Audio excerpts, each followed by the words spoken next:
Oh, we're giving it a minute, Diane. It's just amazing the weather that we've been having. So the spring and summer, early summer was monsoon, and now we've hit beautiful fall, drying out weather. Oh my gosh, it's just been fabulous.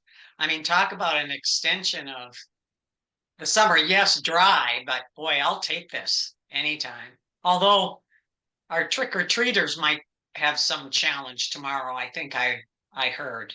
Yeah, that's what my wife had mentioned that she's actually gonna go be delivering some goodies Ah, because of the weather. oh So geez. very interesting.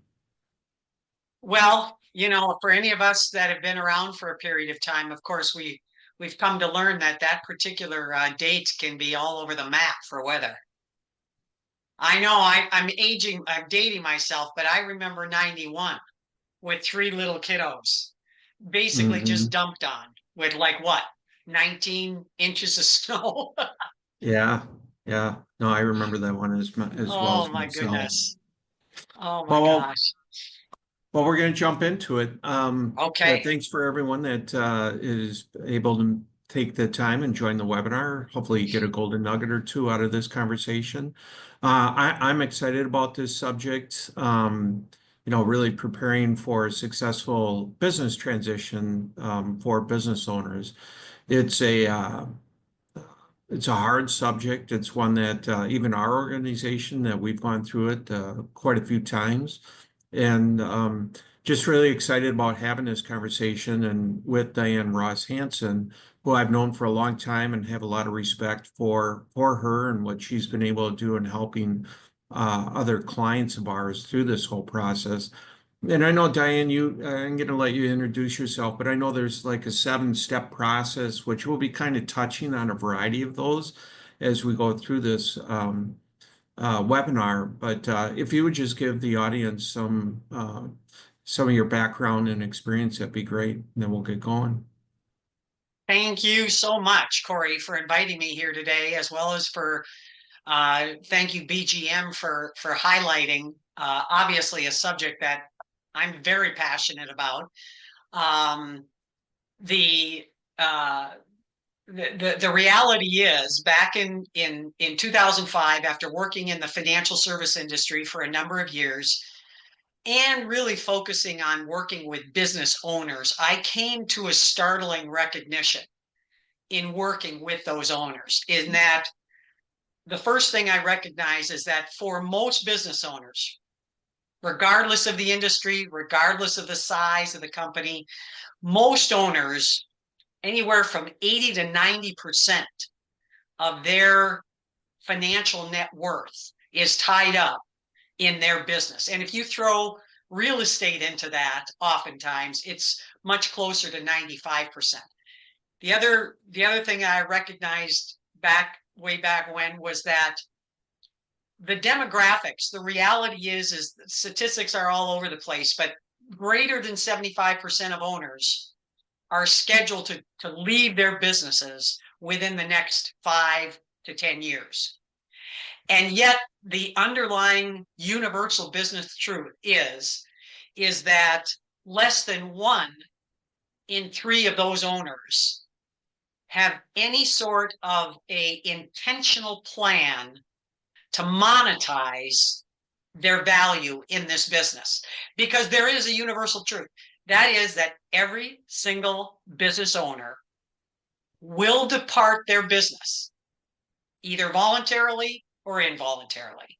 They will leave their business. So in 2005, after a number of years in the financial service industry, I started Exit Planning Strategies to help owners and their advisory team navigate and take control of what clearly was their most significant financial event of their life, and that is exiting their business.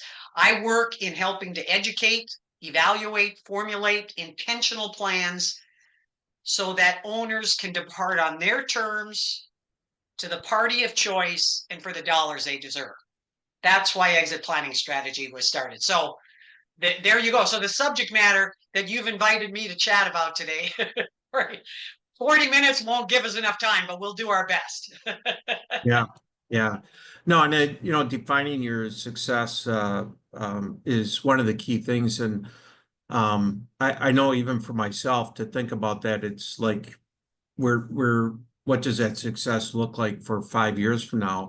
And it isn't, and I'll speak for myself and other business owners. There's the monetary side where this is important for my family and so forth. But another component that I think of all the time is the existing families that my business really supports going through this process as well. So it's kind of a dual purpose. You want to make sure it's successful for your family as well as the other families that your business is really supported. Oh, absolutely. And in fact, there's a book, and I can't think of the author right now, where they talked about the business owner being the source of life. Because the reality is that, the ability to monetize the owner's wealth, it goes beyond just themselves and their family. In essence, it's all stakeholders that are going to depend upon a successful transition. It's the employees, it's the vendors, it's the customers, it could be charities, definitely surrounding communities. And for them, the owner is the one providing that opportunity. So successful ownerships help, not only owners, but their employees, their communities, their families, everyone. Um, so yeah, your point is well taken. So where do you really start? I know Yeah, it's like really what are your personal goals, what your both yeah, and then financial goals. Where does that whole thing start? Where does yeah. that conversation start? Well, and it's funny too, because I have to say, sometimes people ask, well, why in the world, are there so few owners that actually have any sort of a written intentional plan? And I always say, Cory, that there's their emotional side where, as an owner, geez, thinking about exiting your business is difficult because it's been your lifeblood, it's been your sense of person, it's given you significance, so it's very difficult for owners from an emotional side to address this subject. And that's one of the reasons why there's such a low percentage that actually have taken control of this. The other is the tactical, and that's where your question comes up. And that is that for most business owners, when they think about transitioning ownership, a couple of things. First of all, I'll worry about that when I'm ready. The reality is that when they're ready, their company may not. And we'll probably talk about this. The second thing I think that prevents most owners from engaging in this conversation is they don't even know where to start. I mean, we talk to various individuals, colleagues, advisors, and, yeah, this is important, but where do you start? That's where back in 2000, probably three, I was introduced to really what I consider a pioneer in the exit planning space, and that was Business Enterprise Institute. It was started by an estate plan attorney, John Brown, back in 1996, 28 years ago, and he developed a process that brought together owners and their advisories with a defined, definitive process. And what I found that resonated with that process that John Brown, BEI, developed was that it was tactical, it was financial based, it was outcome agnostic, owner centric, and also the beauty of it is it was multidisciplinary. I often tell owners, no one advisor has the ability to be able to develop a multidisciplinary, comprehensive approach to this exit planning process.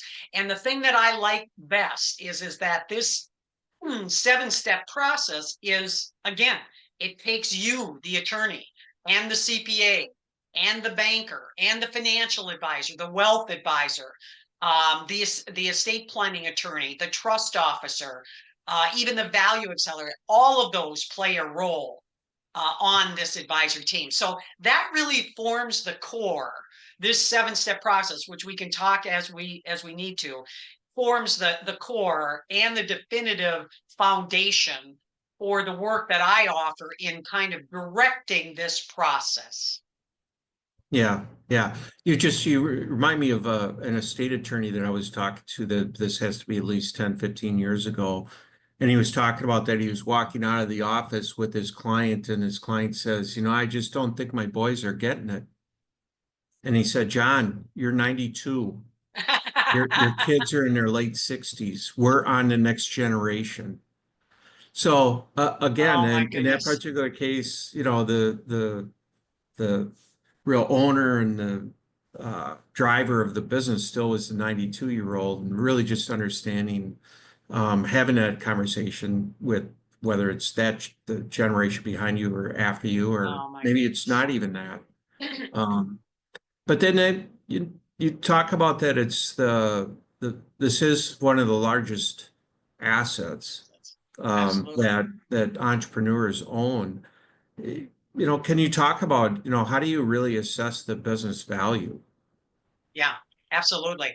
And in fact, identifying, or at least well, again, identifying a value for the business is a very foundational step in allowing the advisory team to move forward. And as you and I know, and of course, BGM offers, and in your background as a certified valuation analyst, we all recognize in the financial world that when it comes to valuing a business, I always say that the outcome is based on who's doing the valuation and for what purpose. The IRS has an opinion of every business value. The banker usually has an opinion of what the business is worth.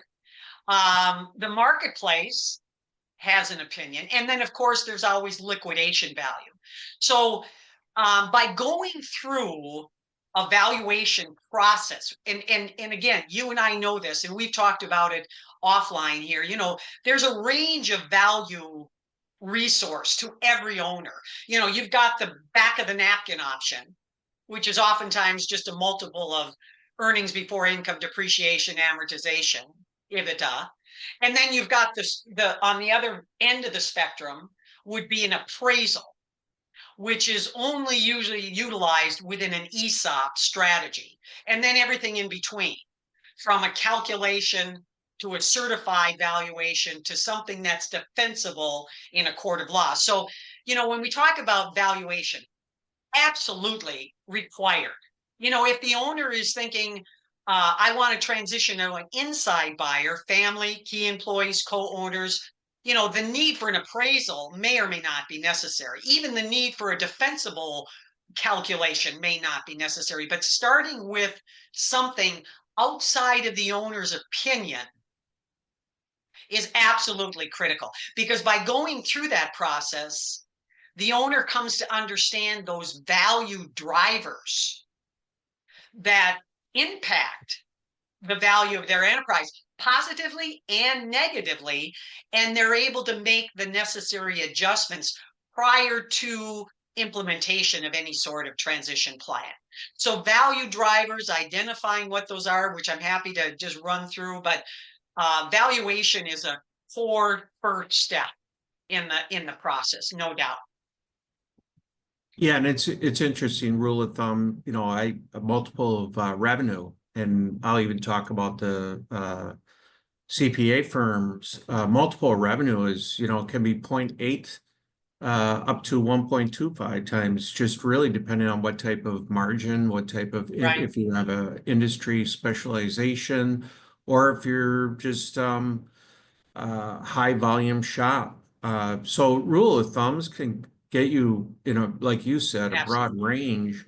Um, but when you really drill down and look at the numbers, the management team, maybe you'll take a minute, if you could take a minute and just talk about the key drivers of Yeah. value, because I think that it's so important. And Yeah. again, because even if you're thinking of exiting in 5 years or 7 years, understanding those drivers and what Absolutely. changer it has on the overall value is so Absolutely. critical and important.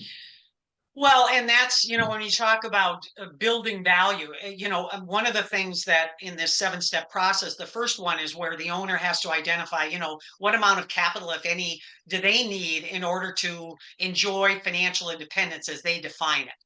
And then that second step is, okay, well, what is the value of the business? And is there a gap? So there's a rhyme or reason in what does the owner need from a financial standpoint to what the owner has. Value drivers, oh my goodness, we talk about that. And there's of course consulting industries that focus just on that. We here in Minnesota, the most premier value accelerator program that I'm familiar with is your EOS, which it seems like in the state of Minnesota is everywhere.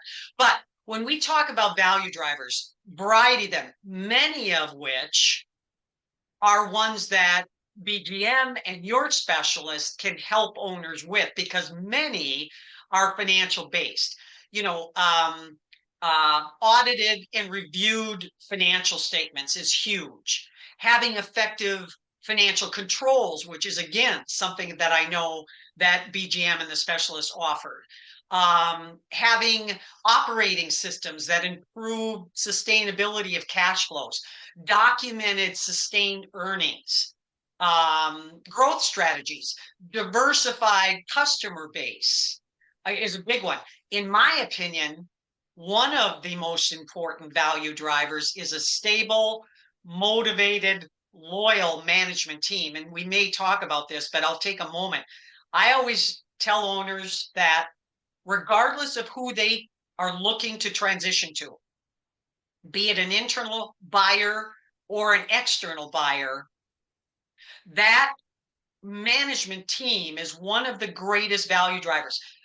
The most effective thing that most owners can work on is decentralizing themselves from the organization, because the more their organization focuses around them, the less value they have to that next potential buyer. But again, audited, reviewed, operating systems, EBITDA focus, sustained earnings, all of those things are extremely important value drivers.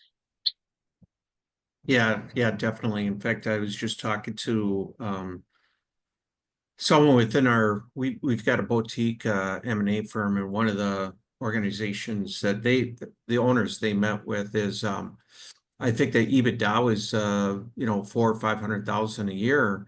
However, the accounting was done in a yellow notepad.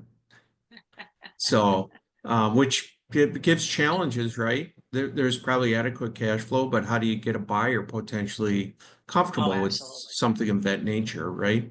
So well, and I'm sorry, go ahead. no.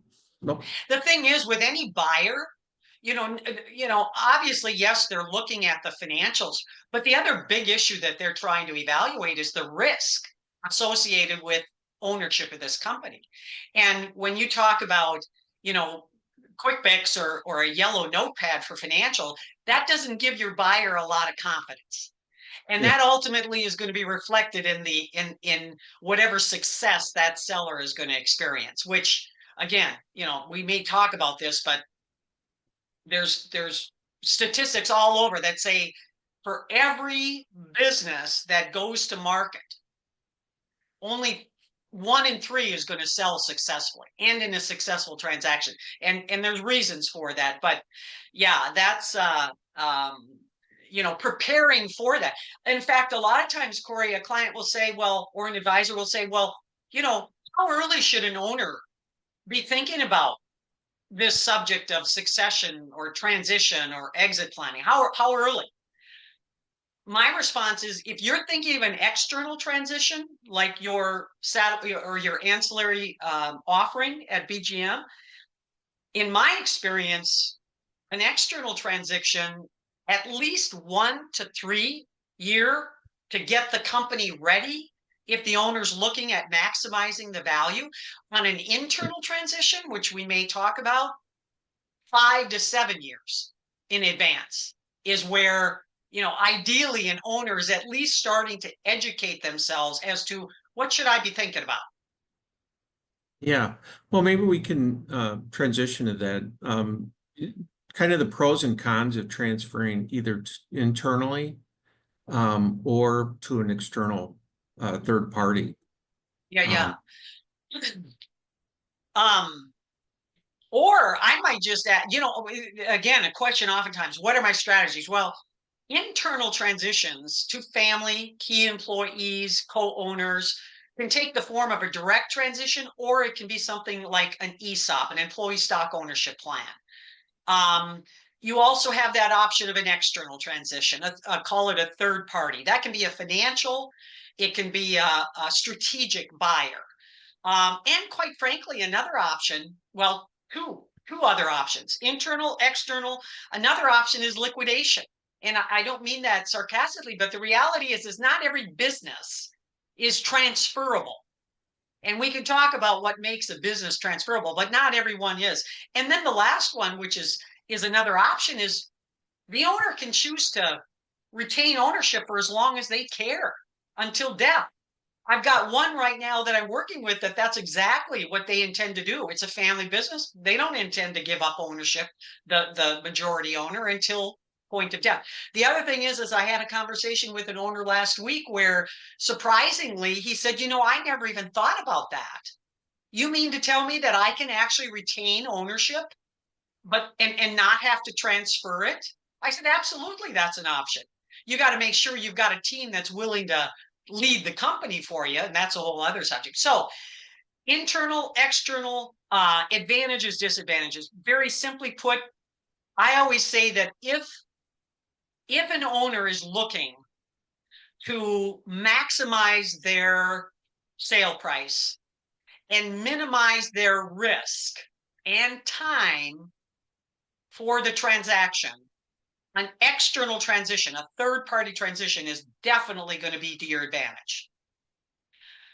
If, on the other hand, they're more interested in leaving a legacy of some sort to that next generation, or even key people that they may have promised some sort of ownership to, that absolutely is accomplished. It's doable, but it's going to take more time. It's generally not going to be for maximum dollar. And the other reality is that your internal transitions are oftentimes going to be dependent upon seller financing to some extent. Now, that does not mean that you self-finance a buyout. It does not mean that 100% buyout is from company cash flow. It just means that, when an owner is thinking about an internal transition, they've got to recognize that there's a couple of things that they get their arms around. First is the benefit of discounted value. Not saying they're giving up value, but for the transaction, a discounted value, it's going to take time, and some percentage, not all, is going to be based on company cash flow. So the challenge then, Cory, is to say, okay, well, on an internal, how do you structure plans that are going to help minimize tax impact? Well, that's a pretty big issue, tax impact. And again, you and your colleagues can address that, but business owners often don't recognize how much of their hard-earned wealth and effort is going to go to Uncle Sam in this transaction. And they don't have to be tax experts, because that's what they rely on you and your associates for, those detailed calculations. But they do have to have a basic understanding of how those different strategies are taxed, so that they can assess and evaluate options and understand what they're going to net from the deal. Because as you and I and your colleagues know, fundamentals of transition or sale are hugely different based on the entity type. Are they a pass-through, a sub-S, an LLC, or a regular C Corp? And, oh, by the way, when they sell, is it an asset sale or is it a stock sale? That's going to make a significant impact on both the seller as well as the buyer. So lots of options on strategy, with a keen eye, in my opinion, on tax saving where feasible, and of course, always legal. Yeah. No, and I think, as you kind of mentioned, probably the biggest pro and con as far as a third party sale or insider sale is really the risk associated with it. Absolutely. Um, and again, we probably see that uh, half the time, and half the time it's through to a third party. Okay. So it just really depends on what the owner, what Right. their objective is, and how much of that asset is really part of their ongoing success or Absolutely. How much do needs they or need? assets. Absolutely. In fact, there are those owners, and I'm sure you and your colleagues have worked with them. There's some, a minority, that when you ask them, do you need proceeds from this transaction? They'll say, no, not really. Well, if that's the case, that opens up a whole lot of alternatives for that owner Mhm. versus, hey, and again, I'm sure you've seen it, I've seen it, where you look at the owner's net worth statement as part of this planning exercise or engagement, and outside of the business entity that's listed, yes, there's a qualified retirement plan, there's some savings, yes, there may be commercial real estate, but that business represents, like we said at the onset, 85% of their net worth, highly dependent upon some amount of proceeds for their life's effort. It's huge, but there are some that don't need it, and that's kudos, congratulations. Yeah. Yeah, kind of going back to the very beginning, it's so important and I'll reflect even myself when I was 50, and now I'm in my early 60s now. Even having that thought process back then and planning, because as we all know, uh, time seems to go by fast. So it's like that 11 years went, zipped right by. So now it's like, wow, it didn't feel that fast. It was like a slow quicksand. But eventually it's a lot sooner than any of us really um, think about. So just having it, what is my business value? Yeah, Long term, what do I think I want to do with the organization? right. How do I take care of key people? Which kind Yeah, of leads me into the next is even early on, there's critical things that you should be doing. Simple things around like buy sell agreements or yeah, retention plans. Maybe if you could touch on that, because again, earlier you should be doing these things. mhm, And yet we see a lot of our clients that they might have done something, a buy sell 10, 12, 15 years ago, that things have oh my changed, goodness. that it really hasn't been looked at, or the insurance that was bought back then is out of sync with what the buy sell has today. Oh, Um, in fact, Cory, you and I did a webinar on this, I want to say about 3 months ago, on business continuity, which, by the way, is one step. It's step 6 in this 7-step process that, once again, we alluded to at the onset. But business continuity is step 6. And I always tell clients, and I think I've shared with you too, um, this is one of the easiest components for an owner to get their arms around, because it's one of those components, unlike who do I transition to and how much do I need. It's one of those components that's, once you've addressed it and keep it updated, you can forget about it. But the reality is, without a business continuity plan, the owner risks the value of the entire entity, not only for their family, but, as we've mentioned, for their employees that depend upon them, for their communities that depend upon them. Um, every owner, this is another thing, every owner, I suggest, has a plan if the unexpected happens. The only question is whether or not that plan is theirs, or it's one that the probate court creates after the owner's gone. And I picked death simply because it's the easiest to address. The fact is that if an owner dies, here are the questions that their employees, their advisors, their spouse, they're going to be asking: who's going to run this business? Who's going to pay the creditors? Does the bank have any personal guarantees that are going to get called? Are there partners? What do they want? Should your shares be sold? Will the partners buy in? At what price? Where are they going to come up with the cash? So there's so many questions, and yet this is, in my opinion, the easiest component to address. Having an updated shareholders agreement is the first step. The shareholders agreement is going to dictate what happens to the stock in the event of a death, of a disability, of a divorce, of a disagreement, all of which can cause stock to go into question.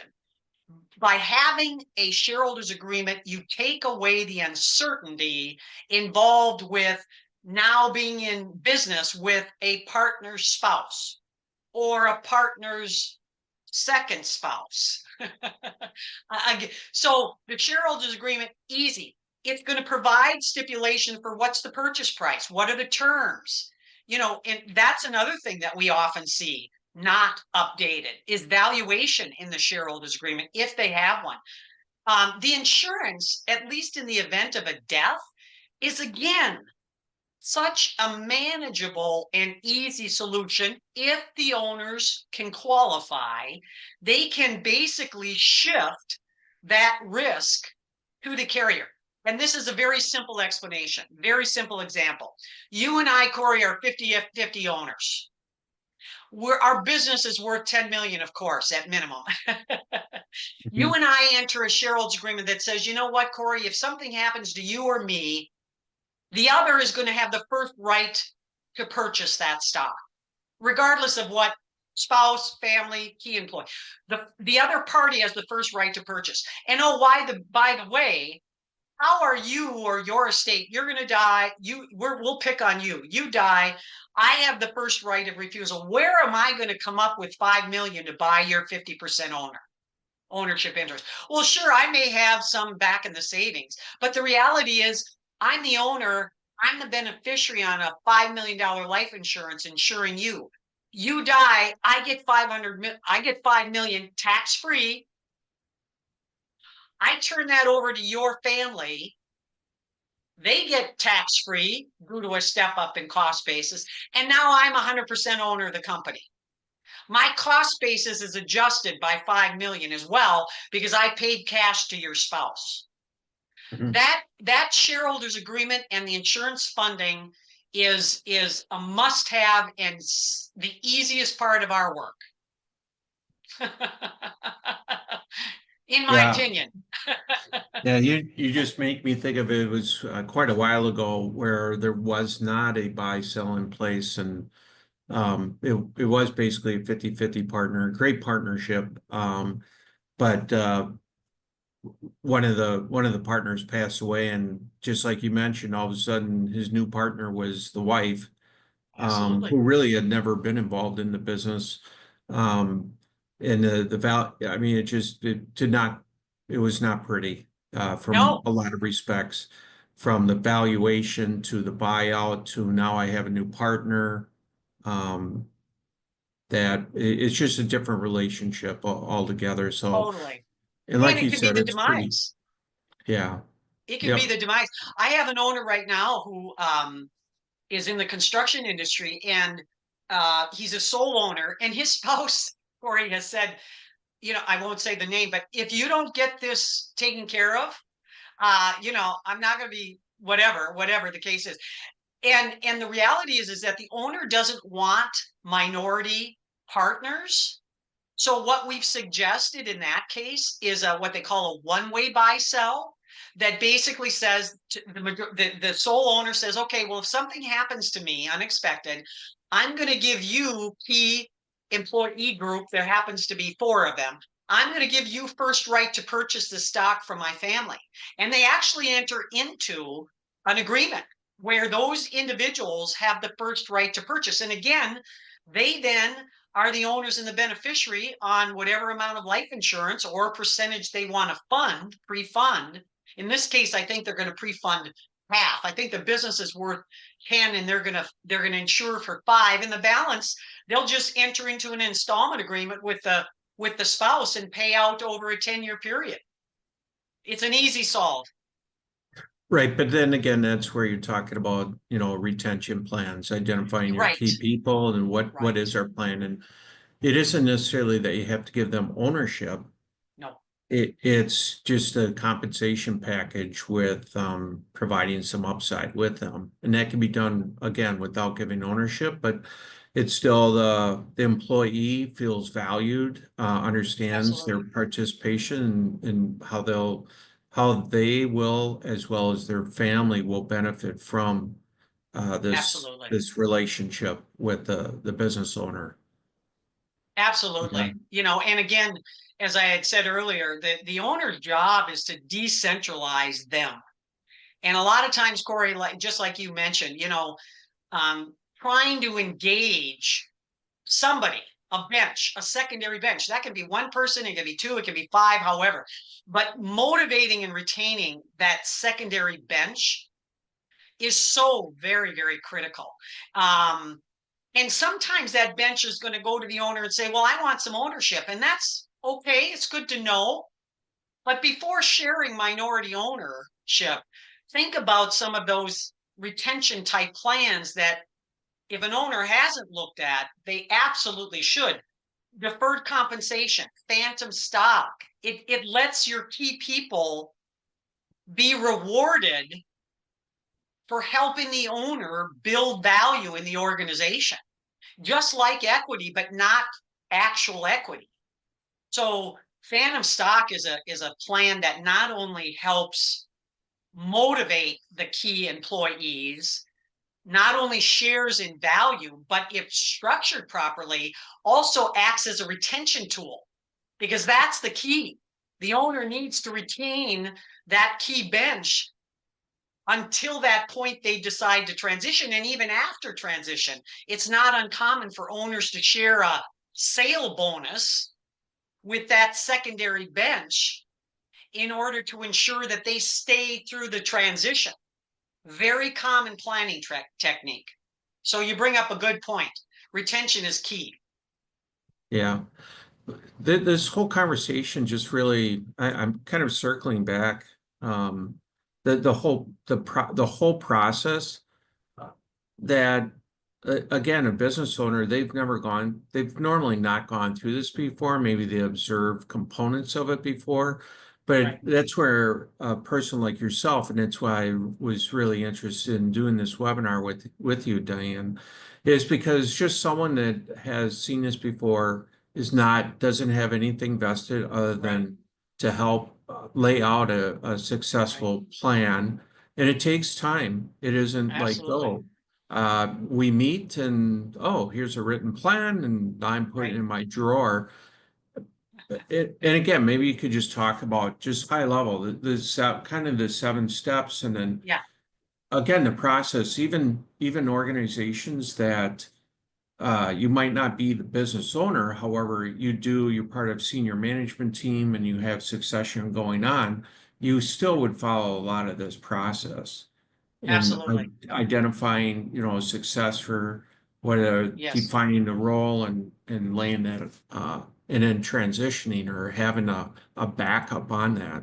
Even like you said, if it's a business owner operator and he's responsible for everything, but he should have Absolutely. backups in different lanes. Absolutely. And you're absolutely right. The process of developing a comprehensive, intentional plan for ownership transition is absolutely multidisciplinary. And as I mentioned, it requires at minimum the owner's CPA and their business attorney at the table. Depending upon what their objective is and the ultimate strategy that they determine will dictate what other resource we may need to bring into the team. But the other thing that I tell owners is that developing an intentional plan doesn't mean that it's cast in stone. That's another thing owners are fearful of. They think, yeah, I don't know if I want to commit to a particular strategy because what happens if I plan for an internal transition and then I get an unbelievable offer from a strategic buyer? Then what? I say you can take it. My goodness, that's the beauty of proactively planning. If you've got something, at least you've got a backup and you can pivot as your successor's identity, as their capability changes. It's all tied. But the steps are, again, they're financial. What do you need as an owner to enjoy financial independence? What financial assets are available to you, including the value of your business? How do you create value if there's a gap and the key employee incentive is huge? If you want to go external, what do you need to do to get the company ready? If you want to go internal, recognizing that internal buyers rarely come to the table with any amount of capital, how do you structure a deal that gives you fair value and makes it affordable to your internal buyers? Step 6 is the business continuity. What's the backup if you get hit by the proverbial truck? And then finally, what's your estate planning? Making sure that your estate planning is reflective of what you want to have happen to your business. So that process, as you can see, takes time, takes a number of professionals, diverse set of skills and talents bringing to the table. It is not an event. It is a process. So the idea is that knowing that every owner is going to leave, not a question of if, but knowing, how much effort and how does an owner start and who do they need at the table is what this process is about. Because the quality of an exit, I always say, is in direct proportion to the quality of preparation made. And the better prepared, the better the outcome. Yeah. And I apologize, but if anybody does have a question, I should have mentioned this at the very beginning, so I apologize about that. But there's the Q&A, so definitely if you have a question, please post it. And you again, I think you mentioned about having a plan. It's like a business plan, whether it's like, for example, we've gone into a couple brand new service lines. We have a written plan, but just like running your business every day, we pivot, modify, and adjust to circumstances and activities that actually happen versus what we think was going to happen. So this is very true with what you're talking about is, yes, we lay something out. Does it modify and get adjusted and so forth and communicated within the team? Absolutely. So no, that shouldn't be anything that our entrepreneurs haven't dealt with because they're Yeah. pivoting every day. Well, and just like you say, Cory, is that the reality is that this ownership transition, succession, leadership development, are all, quite frankly, part of just good business strategy. And that's, again, oftentimes I'm asked, well, again, how soon should an owner start thinking about this transition? Kiddingly, and yet not, I say, at the point that they're getting into the business, you should start, as an owner, start at least thinking about what is it other than pure enjoyment over what you're doing. What is the end game? What do you envision for this enterprise eventually? Understanding, just like you said, as a dynamic organization, as a dynamic group of individuals and leaders, of course that's going to change. Of course it's going to change. But having something at least to begin with and in writing and intentional is going to help guide and direct that discussion and the planning that is no doubt going to ensue. No doubt. So Yeah. again, yeah. Yeah. And again, just not, I guess, to emphasize this even more is this is something that you should work with a professional like yourself, bring in some others because they've seen and experienced this before and help guide it. Um, and assessing, do I sell internal or external? Yep. And again, what we've witnessed, especially in a lot of key industries, the external is a much higher valuation because it's normally a strategic acquisition, but Yep. it means something completely different for your management team and employees. It's normally Yeah. different. The culture will probably have a significant shift, and I know that's something that some of our clients will look for better alignment if they do decide to sell, but it's a better alignment on the culture piece and they might give up a little. But I Yeah, mean, the valuation between the two could be significant. It could be absolutely. twice the Absolutely. value. Um, You know, and in go ahead. whatever you're really looking to, um, what you're looking to get for your family, your Yep. legacy, Yep. is a component of that thought process. Absolutely. And it's unique to the owner. It's very unique. And the reality is there's not a right or wrong answer. That's not the purpose of the resource that we bring to our owners, is not to make judgment. It's not to, have an ulterior motive for an outcome, because truly exit planning is outcome agnostic. It's owner centric.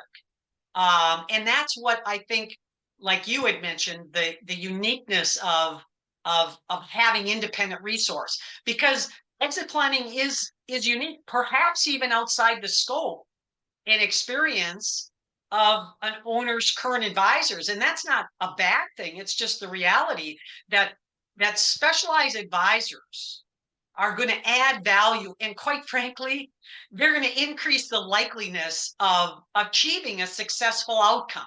And isn't that ultimately what every owner is looking for, regardless of who it is or where or which strategy?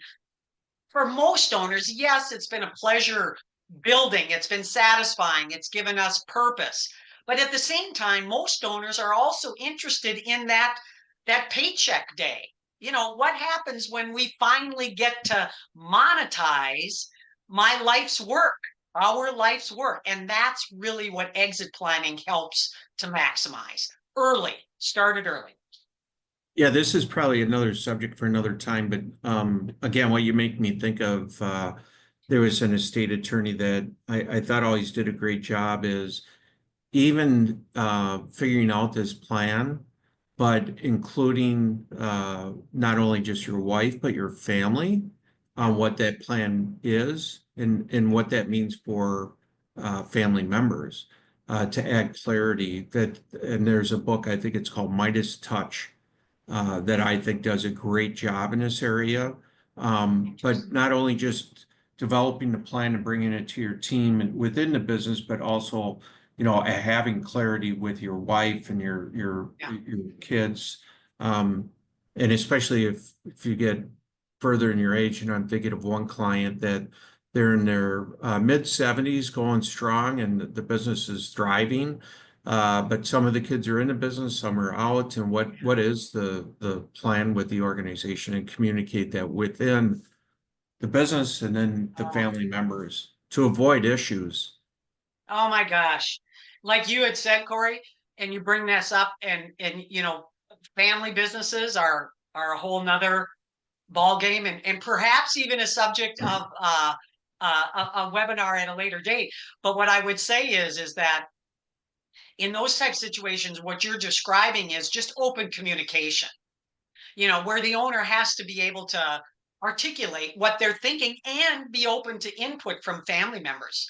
Because ultimately, again, everybody's going to be impacted. But I always say that in family oriented businesses, equal is never fair.